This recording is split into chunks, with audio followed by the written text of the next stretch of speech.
Kita satu saudara bangsa Indonesia. Bila berbeda pendapat kita memohon hikmat kepada Tuhan Maha Bijaksana. Mari mengamalkan Pancasila. Kita berhikmat, bangsa bermartabat, bersatu, bermusyawarah dan mufakat. Kita berhikmat, bangsa bermartabat, berdamai sejahtera bersama.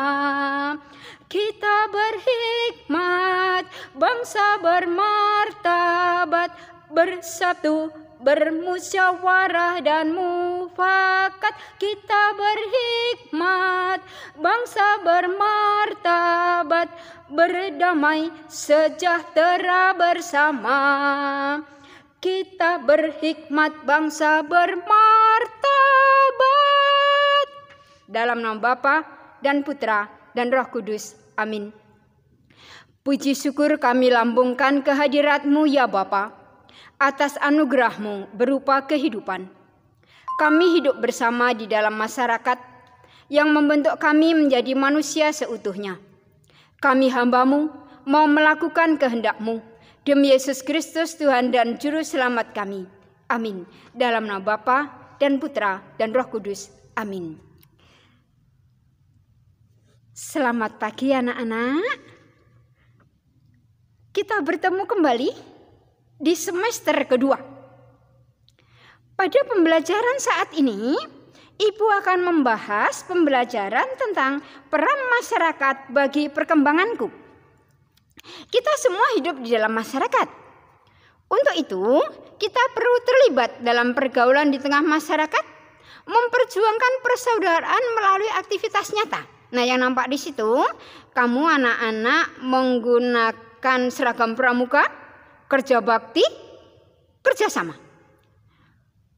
Perilaku seperti itu memperjuangkan persatuan, kerukunan, perdamaian di dalam masyarakat. Nah, baik, anak-anak sekarang kita lihat di sini ada fotonya Ki Hajar Dewantara.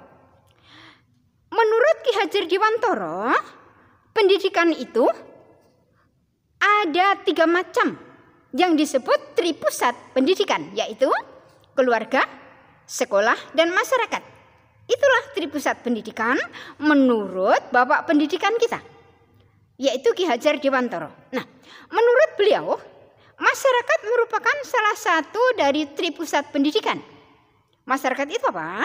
Masyarakat adalah pusat pendidikan ketiga sesudah keluarga dan sekolah. Kelompok masyarakat yang ada di sekitar kita itu ada desa atau kampung. Kemudian ada kecamatan, kabupaten, atau tingkat wali kota begitu ya kalau yang di DKI. Kemudian provinsi, terus negara. Dari setiap kelompok masyarakat itu mempunyai peraturan. Peraturan itu kalau di tingkat negara ada yang disebut undang-undang. Kemudian negara kita itu mempunyai dasar Pancasila. Itu dengan tujuan supaya masyarakat kita ini damai sejahtera. Begitu anak-anak. Nah, dari sifat sosial manusia itu nampak bahwa pertumbuhan pribadi manusia dan perkembangan masyarakat itu saling bergantung. Itu isi dari Gaudium et Spes artikel 25. Gaudium et Spes itu dokumen Konsili Vatikan kedua.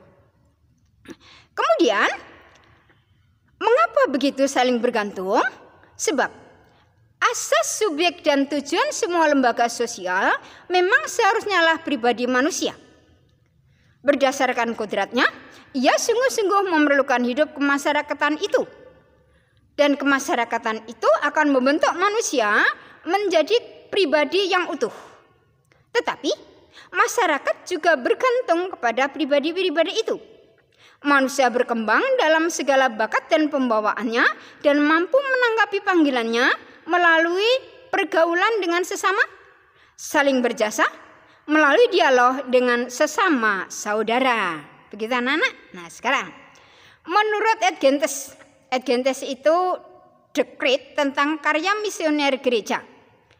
Di sini menurut bukumu itu diambil dari artikel 11. Umat Kristiani wajib menampilkan manusia baru yang telah dikenakan saat dibaptis dengan kekuatan Roh Kudus yang meneguhkan saat menerima sakramen Krisma. Poin berikutnya, supaya kesaksian mereka akan Kristus membuahkan hasil, hendaklah mereka dengan penghargaan dan cinta kasih menggabungkan diri dengan sesama, menyadari diri sebagai anggota masyarakat di lingkungan mereka, dan ikut serta dalam kehidupan budaya dan sosial melalui aneka cara pergaulan hidup manusiawi dan berbagai kegiatan. Yang ketiga, hendaknya sungguh mengerti tradisi kebangsaan dan keagamaan, dan dengan penuh hormat menggali benih-benih sabda yang terpendam di situ. Itu tugas-tugas kita sebagai anggota gereja untuk menjalankan karya misioner, berada dalam masyarakat. Nah, baik, berikut anak-anak, di sini ada lagu. Lagunya bahasa Jawa yang mau menampilkan bagaimana keadaan desa. Kira-kira lagunya begini.